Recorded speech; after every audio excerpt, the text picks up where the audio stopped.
विदर्भातील ख्यातनाम साहित्यिक संस्था असलेल्या विदर्भ साहित्य संघाची निवडणूक कधी नव्हे एवढी यंदा गाजणार आहे. स्थानिक स्वराज्य संस्थांच्या निवडणुकीच्या कालावधीतच होत असलेली विदर्भ साहित्य संघाची निवडणूक यंदा साहित्य व साहित्यिकांच्या परिघाबाहेर देखील चर्चेची ठरते आहे. विदर्भ साहित्य संघाची यंदाची ही निवडणूक चर्चेची करण्यामागे काही कारणं आहेत. यातले एक मुख्य कारण म्हणजे साहित्य क्षेत्राशी काडीचाही संबंध नसलेल्या गिरीश गांधी यांची अध्यक्षपदासाठीची उमेदवारी हे ठरलं आहे.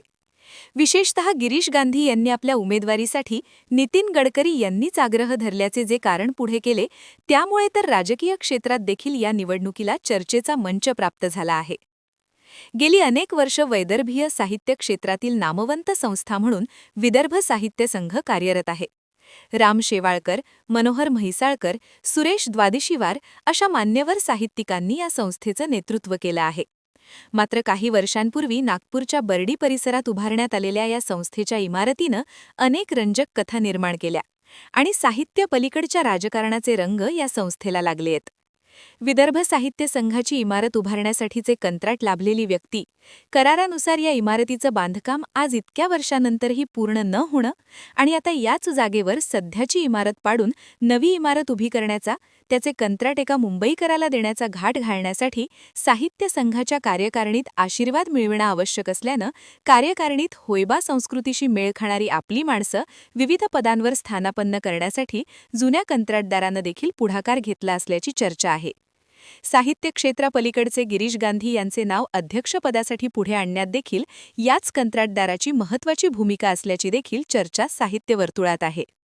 गेल्या काही वर्षांपासून विभागीय साहित्य संस्थाच नाही तर शासनाच्या स्वतःच्या भाषा साहित्य संस्कृती विषयक मंडळ या सगळ्यांमध्ये प्रचंड मोठा हस्तक्षेप राजकारण्यांचा, सत्तेचा, राज्यकर्त्यांचा, व्यावसायिकांचा आणि त्या संस्थांच्या जागा ताब्यात घेऊन तिथे प्रचंड मोठ्या चकचकीत गुळगुळीत इमारती बांधण्याच्या प्रेरणेने प्रेरित असलेल्या त्यांच्या समर्थकांचा असा एक मोठा ताप सुरू झालेला आहे. म्हणजे शासनाने सुद्धा आपल्या सगळ्या संस्था गुंडाळून त्यांचं सरकारी खाते करण्याचा उद्योग घातला होता, जो आमच्या विरोधामुळे थांबला होता. आता विदर्भ साहित्य संघ आणि महाराष्ट्र साहित्य परिषद पुणे यांच्या एकाच वेळेला निवडणुका चालू आहेत पंचवार्षिक. याच्या आधी मुंबई मराठी साहित्य संघाच्या निवडणुकांमध्ये असाच घाट घातला गेला होता की त्यांची ती एवढी मोठी प्रचंड मोठी जागा जी डोळ्यात भरत होती तिथे आपली काही माणसं शिरवायची निवडणुकांच्या मधून लोकशाहीच्या नावावरती, साहित्यप्रेमाच्या नावावरती, आणि आपलं जे नफा प्रेम आहे, लोभ आहे, व्यक्तिकेंद्री हित आहे, याच्यासाठी जागा ताब्यात घ्यायच्या आणि साहित्य संस्था कुठेतरी कोपऱ्यात टाकून द्यायच्या.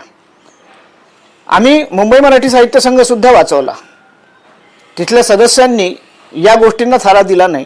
आता विदर्भ साहित्य संघाची वेळ आलेली आहे. विदर्भातल्या 11 जिल्ह्याच्या 100 वर्षाच्या वाङ्मयीन प्रतिभा, लेखन, अभिरुची, भाषा, साहित्य, संस्कृती, बोली या सगळ्यांच्या जतन संवर्धनासाठी 100 वर्षापूर्वी निर्माण झालेल्या या संस्था, आज या संस्थांची जी परिस्थिती आहे ती जवळजवळ या संस्था बंद पडल्यासारख्या आहेत.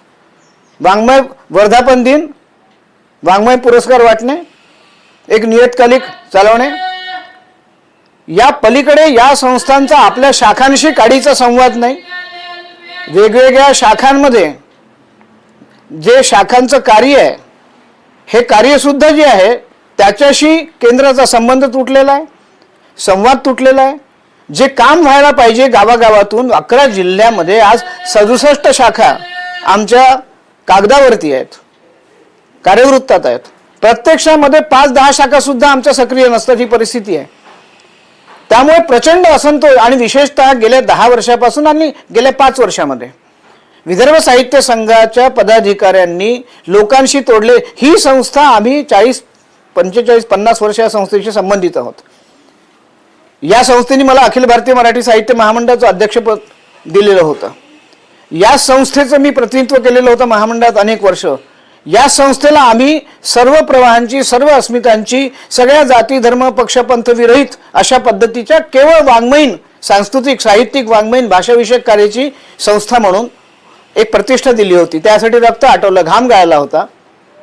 आज या संस्थांचं पूर्ण व्यापारीकरण करून त्या जागा ताब्यात घेऊन लोकांना चकचकीत गुळगुळीत इमारती बांधून देण्यासाठी त्या पाडां नव्या बांधा असा जाहीरनामा घेऊन लोक पुढे येत आहेत.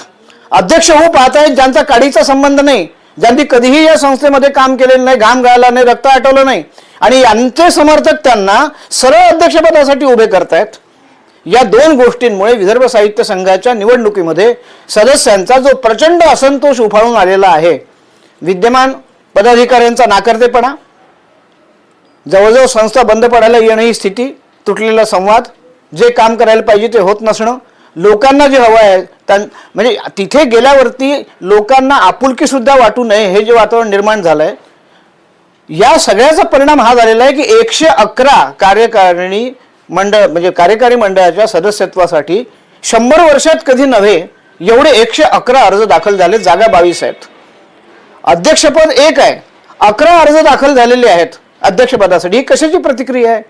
ही प्रतिक्रिया एकीकडे पदाधिकाऱ्यांच्या नाकर्तेपणामुळे जो असंतोष निर्माण झाला त्याची आहे, आणि दुसरी एक राजकारणी, व्यावसायिक आणि साहित्य बाह्य क्षेत्रातील दुसऱ्या कुठल्या तरी क्षेत्रात अधिकारी व्यक्ती आहे म्हणून ती याही क्षेत्रात अधिकारी असू शकते असा भ्रम पसरवून, आणि इतकंच नव्हे, केवळ भ्रम पसरवून नव्हे तर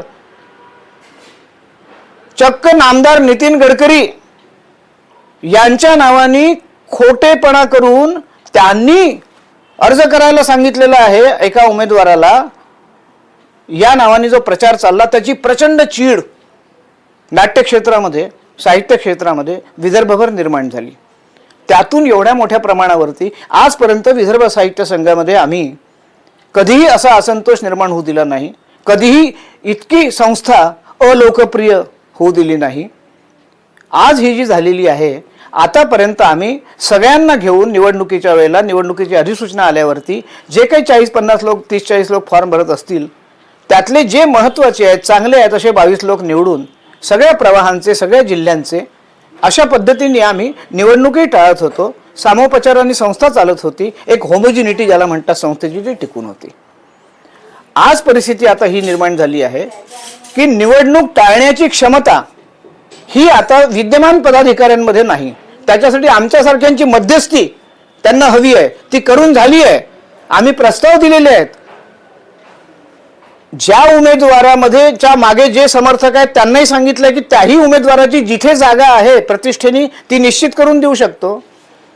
जे अध्यक्षपदासाठी उभे आहेत त्यांना नेमकं जे हवं आहे त्याची सोय होऊ शकते, आणि 111 लोकांमधून आम्ही योग्य ते 22 लोकही निवडून देऊ शकतो.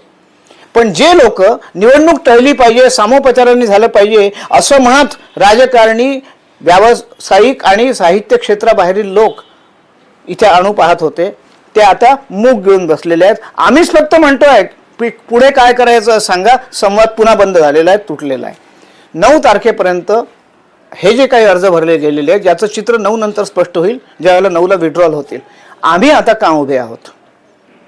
श्रीपाद भालचंद्र जोशी कुठेही उमेदवार नव्हता शेवटच्या क्षणापर्यंत, परंतु या सगळ्या वातावरणातून जो जबाव 6-8 महिने लोक आमच्या संपर्कात होते की तुम्ही जशी संस्था आधी केली होती तशी करून द्या, वर्षभर राहा, 2 वर्ष राहा, वाटल्यात तुम्ही मध्ये निघा, पण ही करून द्या, आधी होती तशी आमची संस्था, आम्हाला तुम्ही केली होती तशी, हा एक दबाव आमच्यावरती वाढत गेल्यामुळे श्रीपाद भालचंद्र जोशी यांना लोकांनी अध्यक्षपदासाठी तुम्ही उभे राहा अशी अनुमती मागितली, आम्ही दिली. आमचा प्रयत्न आधी एवढाच होता की कार्यकारिणीमध्ये चांगले लोक हे आले पाहिजेत. त्यांचा एक दबाव असला, ताटाखालची मांजरं नसली पाहिजेत. छोट्या छोट्या लाभासाठी, स्वार्थासाठी, कवी संमेलनासाठी, कथाकथनासाठी, अखिल भारतीय संमेलन, त्याच्यासाठी नाही निर्माण झाली संस्था. ही संस्था मराठी भाषा, साहित्य, संस्कृती, रुची, अभिरुची, ज्ञान, संशोधन या सगळ्याच्या जतनाची अत्यंत प्रतिष्ठित संस्था आहे. ही लेखकांनी निर्माण केलेली संस्था आहे, लेखकांची संस्था आहे. लेखक दोषी आहेत की त्यांना आपल्या संस्था स्वतःला चालवायच्या नाही आहेत, पण आमच्यासारखे आहेत अजून जिवंत. तोपर्यंत ही संस्था आम्ही राजकारण्यांच्या, व्यापाऱ्यांच्या, नफेखोरांच्या आणि त्यांच्या समर्थकांच्या हाती जाऊ देऊ नका असं सांगणाऱ्या लोकांचा आमच्या मागे मोठा रेटा आहे. त्यामुळे जवळजवळ 30 लोकांनी माझ्याकडे स्वतःच फॉर्म घेऊन आले, समजून घेतलं, अर्ज केले. आता आम्हालाच त्याच्यातून 22 निवडायचे आहेत. तरीही आम्ही 111 लोकांमधून 22 लोक निवडून देऊ शकतो, परंतु याला अद्याप हवा तसा प्रतिसाद नाही आहे. विदर्भ साहित्य संघ वाचवण्याची गरज आहे, साहित्य संस्था वाचवण्याची गरज आहे, आणि ती या लोकांपासून वाचवण्याची गरज आहे. राजकारण्यांपासून, साहित्य बाह्य क्षेत्रातील साहित्य संघाच्या अध्यक्षपदी लेखक, वाङ्मयीन कुठलंही वाङ्मयीन कर्तृत्व नसलेला, वाङ्मयीन द्रष्टेपण नसलेला, वाङ्मयीन चळवळीची पृष्ठभूमी नसलेला, महाराष्ट्राचं वाङ्मयीन पोट ठाऊक नसलेला, भाषा ठाऊक नसलेला असा माणूस अध्यक्ष करायला जे निघाले असतील त्यांच्या अकलेचं दिवाळ निघालं आहे असं म्हणण्याशिवाय दुसरं काय म्हणू शकतो आपण. त्यामुळे हा विचार विदर्भ साहित्य संघाच्या सदस्यांनी मोठ्या प्रमाणावर केलेला आहे की विदर्भ साहित्य संघाच्या, आणि हे तर नामदार नितीन गडकरींनी सुद्धा आम्हाला पाठवलेल्या पत्रात लिहिलंय की माझा याच्याशी काही संबंध नाही. हा खोटेपणा जो या मंडळींचा उघड झाला, तुम्ही जर एवढे समर्थ आहात, लोकप्रिय आहात, वाङ्मयीन आहात, तर मग तुम्हाला खोटेपणा करायची गरज काय आहे. तो नितीन गडकरींच्या नावाने आम्हाला अतिशय क्लेश झाले. एक पंतप्रधान पदाचा उमेदवार असले या गावातला माणूस, त्याच्या नावाने तुम्ही खोटेपणा करता, याचे आम्हाला सुद्धा क्लेश आहेत असं आम्ही त्यांना लिहिलं. त्यांनी 24 तासात उत्तरही दिलं. ही जी परिस्थिती आज निर्माण झाली हे अभूतपूर्व आहे. गेल्या 100 वर्षात या संस्थेत हा क्रायसिस निर्माण झालेला नव्हता. त्यामुळे विदर्भ साहित्य संघ हा भाषा, साहित्य, संस्कृती, लेखक, लेखन, अभिरुची, बोली आणि त्याच्याशी संबंधित सगळ्या कला, नाट्य, चित्र, नृत्य, गीत, संगीत, शिल्प यांची संस्था आहे. हो, ही काय राजकारण्यांची, व्यावसायिकांच्या हाती देणार आहोत का आपण? या पद्धतीने लोक आम्हाला जाब विचारतात की तुम्ही जिवंत आहात आणि तुमच्या जिवंतपणे ही संस्था अशा लोकांच्या हाती सोपवत आहे का? यासमोर लढा, उभे राहा आणि तिथे या आमची संस्था आम्हाला पाहिजे तशी करून द्या. हे जे वातावरण आज निर्माण झालेलं आहे हे विदर्भ साहित्य संघाच्या गेले 50 वर्ष आम्ही जे काही काम केलं, शाखांमध्ये शिरलो, आणि 13 शाखांची तर उद्घाटन एका दिवसात मी केलेली आहेत बुलढाणा जिल्ह्यात. असा संबंध जो तुटलेला आहे संस्थेचा कार्यकर्त्यांशी तो पुनर्स्थापित करणं आणि ही संस्था सर्वसमावेशक करणं, सगळ्या प्रवाहांची करणं, आणि या संस्थेच्या अध्यक्षपदी वाङ्मयीन प्रतिष्ठा, द्रष्टेपण, दूरदृष्टी आणि दिशादर्शक असंच व्यक्तिमत्व असणं, याच्यासाठी श्रीपाद भालचंद्र जोशी आणि त्यांचं 22 लोकांचं कार्यकारिणी मंडळाचं पॅनल हे आता उभं आहे. ही 22 नावं 9 तारखेला ज्या वेळेला विड्रॉल होतील त्याच्यानंतर जाहीर होतील. साहित्य, वाङ्मय याच्याशी काडीचाही संबंध नसलेले गिरीश गांधी विदर्भ साहित्य संघाच्या अध्यक्षपदाची निवडणूक लढवण्यास तयार झाले.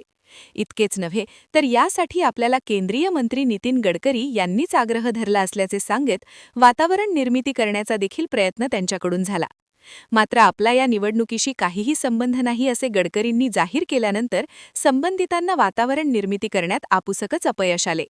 नमस्कार, मी डॉक्टर पिनाक दंदे विदर्भ साहित्य संघाच्या 2026च्या निवडणुकीमध्ये अध्यक्ष या पदासाठी फॉर्म भरलेला आहे.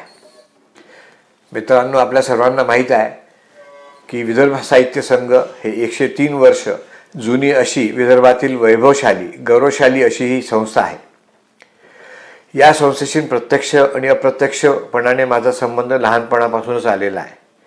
सध्या जी विदर्भ साहित्य संघाची जी वास्तू आहे ती एकेकाळी धनवटे रंगमंदिर म्हणून ओळखल्या जात होती. अनेक उत्कृष्ट नाटकं, कार्यक्रम या नाट्यगृहाच्या माध्यमातून इथे होत असत आणि विदर्भ साहित्य संघाचे सुद्धा ऑफिस इथेच होते. गेले 100 वर्षाचा इतिहास बघितला तर या संस्थेने अतिशय गौरवशाली असा इतिहास घडवलेला आहे आणि संपूर्ण विदर्भामध्ये साहित्य चळवळ, भाषेची चळवळींनी राबवलेली आहे. गेल्या अनेक वर्षापासून इथे इलेक्शन्स झालेले नाही. 2006 पासून 2026 पर्यंत इथे अनअपोज असे इलेक्शन झाले, एकतर्फी झाले, सर्व मतांनी इथे इलेक्शन झालेले आहे. या वास्तूची पुनर्बांधणी विदर्भ साहित्य संघ या नावाने धनवटे रंगमंदिर तोडून निर्माण करण्यात आली. पण गेल्या अनेक वर्षापासून ही वास्तू पूर्ण झालेलीच नाही आणि त्या वास्तूला एक बाजार म्हणून स्वरूप आलेलं आहे. खाली बाजार आणि वरती काही जागा शिल्लक आहे असं बाहेरून तरी दिसत नाही. वास्तूच्या अनेक त्रुटी आहेत, त्या अजूनही पूर्ण झालेल्या नाहीत. गेल्या 20 वर्षामध्ये या वास्तूविषयी अनेक लोकांची कळकळ होती, पण कोणीच पुढाकार घेऊन याच्यामध्ये लक्ष घातलेलं नाही.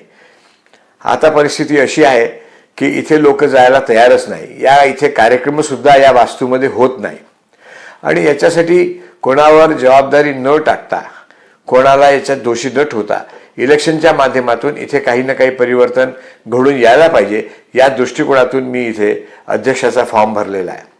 जेव्हा विदर्भ साहित्य संघाला 100 वर्ष पूर्ण झाले त्यावेळेला मी एक विश्वस्त म्हणून जबाबदारी सांभाळलेली आहे आणि गेल्या काही वर्षापासून मी साहित्य क्षेत्रामध्ये प्रत्यक्ष रूपाने सक्रिय सहभाग नोंदवलेला आहे. मला असं वाटतं की विदर्भामध्ये या विदर्भ साहित्य संघाचा जो गौरवशाली इतिहास आहे आणखीन हा पुढे जावा. अनेक साहित्यिक, अनेक भाषेमध्ये काम करणारे लोक इथे जुळले पाहिजे. सर्व तप्त्याचे लोक इथे जुळले पाहिजे आणि सर्वांना इथे उत्तम प्लॅटफॉर्म मिळाला पाहिजे. आणि ही चळवळ विदर्भ साहित्य संघातून संपूर्ण महाराष्ट्रात, मध्य भारतात आणि संपूर्ण देशात मराठी भाषेचं, मराठी साहित्याचं गौरव निर्माण करेल असं मला वाटतं. त्यानिमित्ताने एक चांगली टीम तयार करून, चांगल्या लोकांना सोबत घेऊन मी हा एक प्रयत्न करतो आहे. शिवाय गांधी यांच्या नावाला साहित्यिक वर्तुळातूनही मोठ्या प्रमाणात विरोध होऊ लागला. कार्यकारिणीतील 22 जागांसाठी तब्बल 1100 अर्ज प्राप्त होण्याची अफलातून किमया यंदा घडलीय. एका अध्यक्षपदासाठी आज घडीला तब्बल 13 जणांनी उमेदवारी अर्ज सादर केले आहेत. निवडणूक टळावी जेणेकरून संस्थेचे पैसे वाचतील अशी भूमिकाही काहींनी घेतली आहे. त्याबाबत बऱ्याच जणांची सहमती असली तरी गांधी नकोत या भूमिकेवर मात्र सर्वांचे एकमत झालेले दिसते आहे. एरवी पत्रकारांचे लाडके मित्र असलेले गिरीश गांधी यांना यंदा मात्र माध्यमकर्मींकडूनही सकारात्मक प्रतिसाद मिळत नसल्याचं चित्र आहे. विशेषतः विदर्भ साहित्य संघाचे माजी अध्यक्ष, ज्येष्ठ संपादक सुरेश द्वादशीवार यांनी देखील गिरीश गांधी यांच्या विरोधात भूमिका घेतली आहे. ही परिस्थिती लक्षात घेता गिरीश गांधी आपली उमेदवारी मागे घेतात की शड्डू ठोकून मैदानात उतरतात हे बघणं महत्त्वाचे ठरणार आहे.